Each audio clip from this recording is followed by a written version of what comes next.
Hello दोस्तों, जय हिंद। स्वागत है आप सभी का एनडीए पाठशाला में। तो आज हम लोग करने वाले हैं केमिस्ट्री का पीवाईक्यू, जो कि आपका 2014 में पूछा गया क्वेश्चन।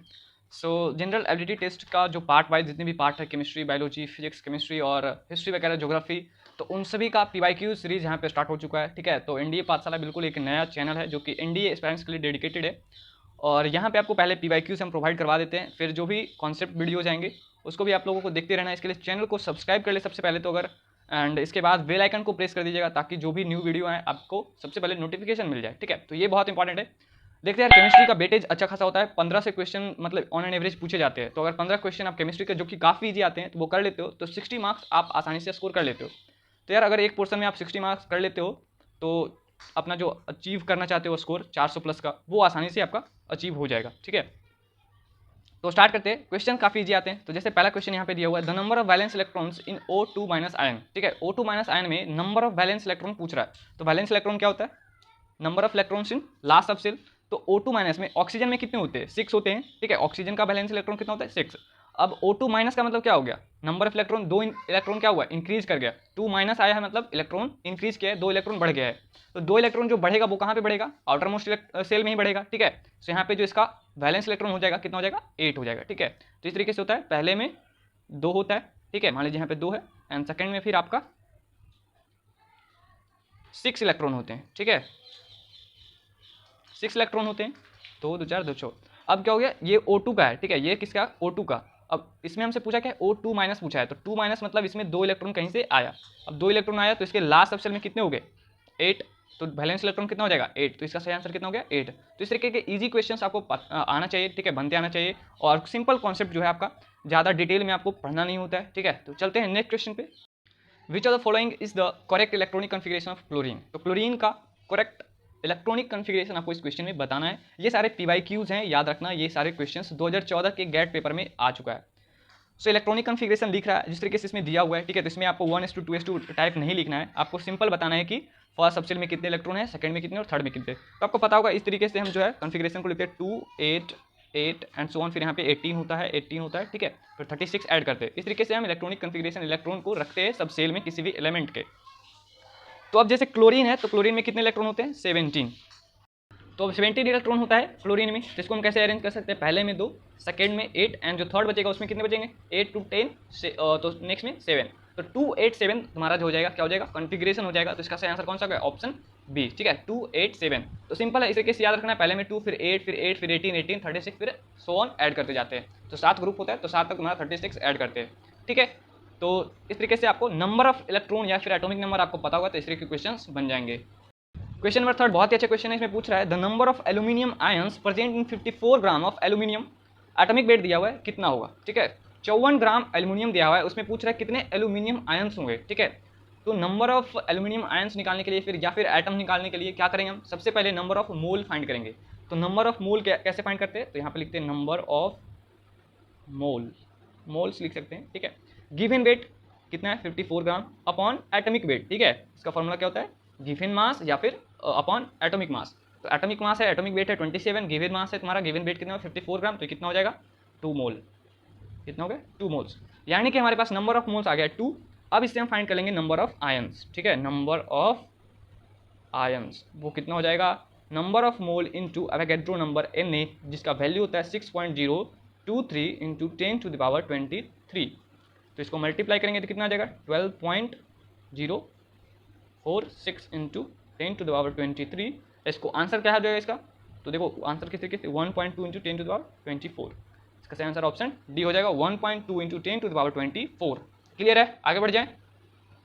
क्वेश्चन नंबर 4 हमसे पूछ रहा है the most stable form of carbon. Carbon का सबसे स्टेबल फॉर्म कौन सा होता है? कौन सा होता है? ग्रेफाइट होता है। ग्रेफाइट जो होता है आपको पता है ये सारे क्या है? एलोट्रॉप्स हैं। कार्बन के क्या है? एलोट्रॉप्स।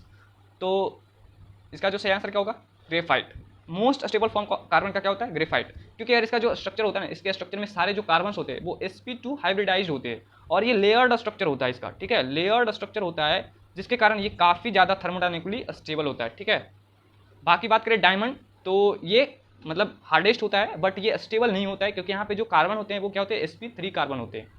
फुलरेन में आपको पता होगा इसका फुटबॉल टाइप स्ट्रक्चर्स होता है, इसमें 5 मेंबर और 6 मेंबर के रिंग होते हैं, और कोल का कोई भी स्ट्रक्चर नहीं होता है, डेफिनेट स्ट्रक्चर नहीं होता है, दैट इज वाई कोल बहुत ही कम स्टेबल होता है। तो मोस्ट स्टेबल पूछ रहा है आपसे, तो ग्रेफाइट इसका सही आंसर हो जाएगा। क्वेश्चन नंबर 5 बोल रहा है the latest discovered state of matter is, तो सबसे ताज़ा जो है कौन सा स्टेट ऑफ मैटर खोजा गया है, डिस्कवर्ड किया गया है, कौन सा हो जाएगा, बोस आइंस्टीन कंडेंसेट, तो ऑप्शन बी इसका सही है। क्वेश्चन नंबर 6 अगेन आपसे बहुत ईजी क्वेश्चन पूछ रहा है, which of the following pairs represent isoelectronic ions, तो आइसोइलेक्ट्रॉनिक्स का मतलब क्या होता है, बस आपको ये छोटे छोटे वर्ड्स और कंसेप्ट्स याद रखने हैं। आइसोइलेक्ट्रॉनिक्स का मतलब होता है जिसमें नंबर ऑफ इलेक्ट्रॉन्स जो है सेम हो। अब तुमको आयंस दिए हुए हैं, इसमें आपको नंबर ऑफ इलेक्ट्रॉन्स फाइंड करने हैं, तो सोडियम में कितने इलेक्ट्रॉन्स होते हैं, सोडियम का एटॉमिक नंबर कितना होता है 11, तो नंबर ऑफ इलेक्ट्रॉन्स कितने हो जाएंगे, सोडियम में 11, लेकिन यहाँ पे क्या दो सोडियम प्लस, तो सोडियम प्लस का मतलब क्या हुआ कि एक इलेक्ट्रॉन इससे गायब है, तो सोडियम प्लस पे कितने आ जाएंगे 10, पोटेशियम प्लस पे कितने आ जाएंगे 18, क्योंकि पोटेशियम का कितना होता है 19 होता है, again potassium plus 18, Mg2 plus का मतलब 10, क्योंकि Mg का होता है एटॉमिक नंबर 12, इसमें 12 इलेक्ट्रॉन 2 गायब है तो 10, again Mg2 plus 10, Ca2 plus मतलब 18, क्योंकि कैल्शियम का होता है 20, तो 20 में से 2 इलेक्ट्रॉन गायब तो 18, कैल्शियम 2 प्लस मतलब 18, और सल्फर 2 माइनस है, देखो तो 2 माइनस का मतलब क्या हुआ 2 इलेक्ट्रॉन इस पे आ गया है, तो सल्फर का होता है 16 और प्लस 2 यानी 18, यानी कि इसके दोनों में ही 18 इलेक्ट्रॉन है, तो ये दोनों क्या हो गए आइसो इलेक्ट्रॉनिक्स पेयर हो गए। क्लियर है, किसको बोलेंगे आइसो इलेक्ट्रॉनिक्स, जिसमें नंबर ऑफ इलेक्ट्रॉन्स सेम होंगे। क्वेश्चन नंबर 7 बोल रहा है which of the following acid is a mineral acid, देखो मिनरल एसिड का खासियत क्या होता है कि जब भी सॉल्यूशन में जाता है तो H+ देता है। अब बताओ इसमें से कौन सा है जो H+ देगा, सिंपल हाइड्रोक्लोरिक एसिड HCl होता है, क्या देता है H+ देता है, ठीक है, तो इसका सही आंसर क्या हो जाएगा BHCl। क्लियर है, आगे बढ़े। क्वेश्चन नंबर 7 बोल रहा है di hydrogen can be prepared on A commercial scale by the action of steam on hydrocarbons, ठीक है, तो जब भी हम किसी हाइड्रोकार्बन्स पे स्टीम यानी कि वाटर को हीट करके बहुत ज़्यादा हीट करके देते हैं तो एक mixture of CO and H2 gas बनता है, जिसको हम क्या जानते हैं, इट इज नोन एज, तो क्या बोला जाता है उसको क्या बोला जाता है, वाटर गैस बोला जाता है, ठीक है, स्टीम ऑफ वाटर्स यहाँ पे बनाते हैं, तो याद रखना इस तरीके से, इसको क्या बोलते हैं, इन दोनों के मिक्सचर को क्या बोलते हैं वाटर गैस या फिर सीन गैस भी बोलते हैं, ठीक है, सिंथेसिस गैस या फिर सीन गैस या फिर वाटर गैस दोनों बोलते हैं, इसका सही आंसर क्या हो जाएगा ऑप्शन ए। तो इस तरीके से रिएक्शन आपका होता है CH4 प्लस H2O, यहाँ पे वाटर को होता है स्टीम फॉर्म में, यानी कि हीट बहुत ज़्यादा देते हैं तो हमारा CO plus carbon monoxide plus H2 बनता है, जिसको हम सीन गैस या फिर वाटर गैस बोलते हैं। क्लियर है, आगे बढ़ जाए। अगर अभी तक आपको सारे कॉन्सेप्ट अगर समझ में आ रहे हैं और अभी तक आप वीडियो देख रहे हो तो लाइक कर देना, और हो सके तो अपने दोस्तों के साथ शेयर जरूर कर देना, वीडियो लास्ट तक देखो, ठीक है। क्वेश्चन नंबर 8 में बोल रहा है which of the following statement about hydrogen is are correct, hydrogen के बारे में आपसे पूछ रहा है कि कौन सा स्टेटमेंट जो है सही है। सो इस तरह के क्वेश्चंस में आपको कंफ्यूज नहीं होना है, सारे कॉन्सेप्ट आपको क्लियर होंगे तभी इस क्वेश्चंस को करना है, अदरवाइज आपका नेगेटिव हो जाएगा, तो नेगेटिव का बहुत ध्यान रखना है।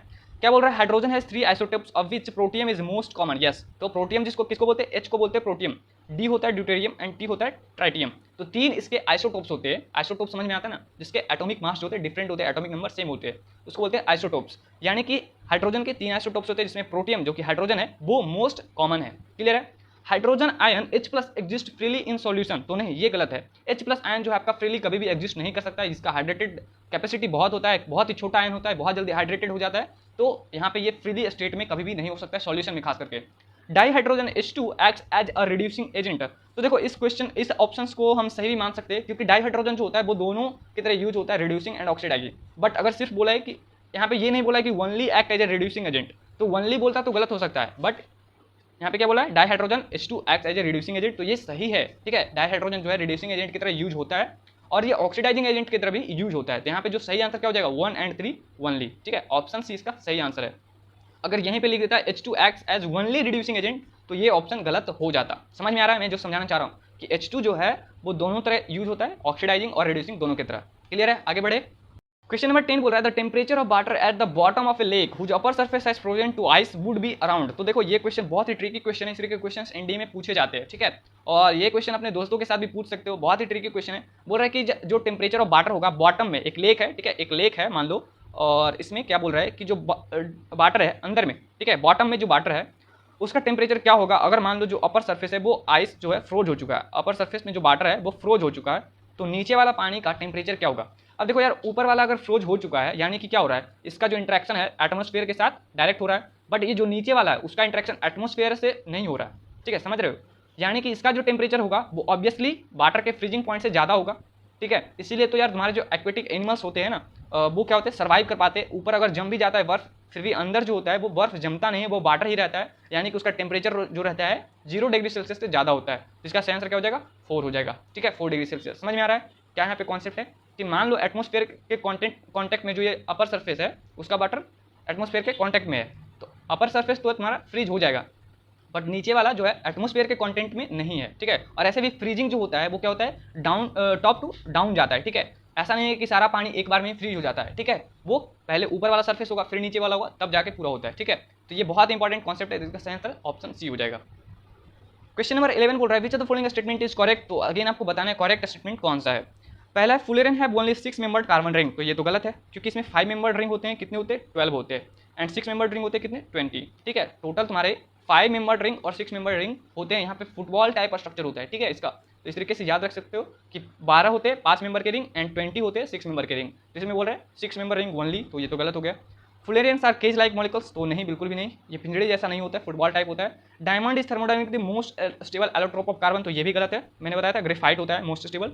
Graphite is slippery and hard and is therefore used as dry lubricants in machine, तो ये सही, इसका सही आंसर है ऑप्शन डी। आपको पता होगा ग्रेफाइट का होता है स्लिपरी होता है, इसका यूज हम करते हैं लुब्रिकेंट्स, लुब्रिकेंट्स समझते हो ना, जैसे ऑयल होता है उसी टाइप यहाँ पे ड्राई लुब्रिकेंट्स में हम यूज करते हैं, तो बहुत ही चिकना होता है, स्लिपरी होता है, ठीक है। कौन, ग्रेफाइट। तो ऑप्शन डी करेक्ट है। क्वेश्चन नंबर 12 बोल रहा है which of the following is are amphoteric. देखो इस पे क्वेश्चंस पूछे जाते हैं आपसे, एम्फोटेरिक पे हर बार क्वेश्चन पूछे जाएंगे, याद रखना। यहाँ पे तो सिंपल आंसर है ऑप्शन डी, एल्युमिनियम का हाइड्रोक्साइड क्या होता है, एम्फोटेरिक होता है, ठीक है। तो इसका सही आंसर ऑप्शन डी। तो बहुत ही फेमस है एल्युमिनियम का हाइड्रोक्साइड, ये क्या होता है, एम्फोटेरिक इन नेचर होता है। आगे बढ़े, फिर अब लास्ट के 3 क्वेश्चन है, और जो भी यार मैं क्वेश्चंस बता रहा हूँ उसके नोट्स जो है इंपॉर्टेंट पॉइंट्स आप नोट करते जाओ, ताकि एग्जामिनेशन में आपको ये चीज़ें रिवाइज करने में बहुत हेल्प मिले, ठीक है। शॉर्ट नोट्स टाइप बना लो, ताकि जब तुम्हारा लास्ट का जो टाइम हो एग्जाम का उसमें रिवाइज करो और तुम्हें फटाक से सारे कॉन्सेप्ट याद हो जाए। क्वेश्चन नंबर 13 बोल रहा है which of the following is correct regarding the reaction of fluorine with water. Fluorine का रिएक्शन हो रहा है वाटर के साथ, इसमें बोल रहा है 4 स्टेटमेंट दिया हुआ, कौन सा सही है। करेक्ट ही पूछा है, यस, इसका भी ध्यान रखना, कभी कभी बोल देते which of the following is incorrect, इसमें पूछा है करेक्ट।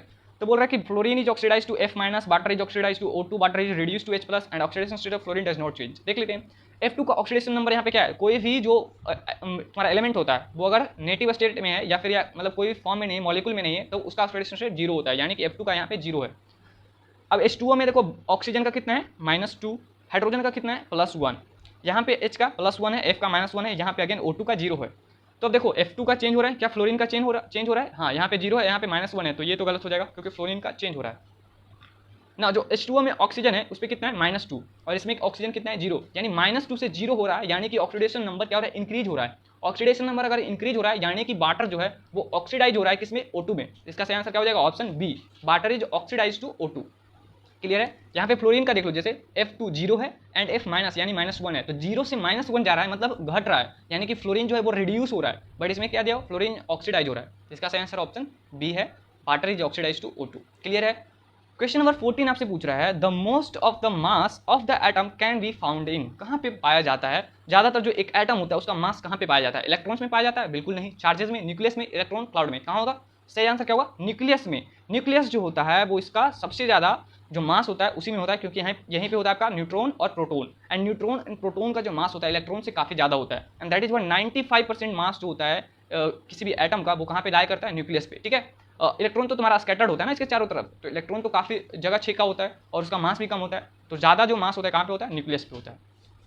क्वेश्चन नंबर 15 अगेन पूछ रहा है the mass number of an atom is determined by. तो किसी भी एटम का जो मास नंबर फाइंड करते हैं, जैसे सोडियम का 23 होता है, कार्बन का 12 होता है, तो जो मास नंबर होता है वो कैसे हम फाइंड करते हैं, कैसे करते हैं, इसका सही आंसर क्या हो जाएगा, adding number of neutrons and number of protons, ठीक है। अभी मैंने बताया इलेक्ट्रॉन को बिल्कुल नेग्लेक्ट ही कर दिया जाता है भाई साहब, देख रहे हो, बिल्कुल।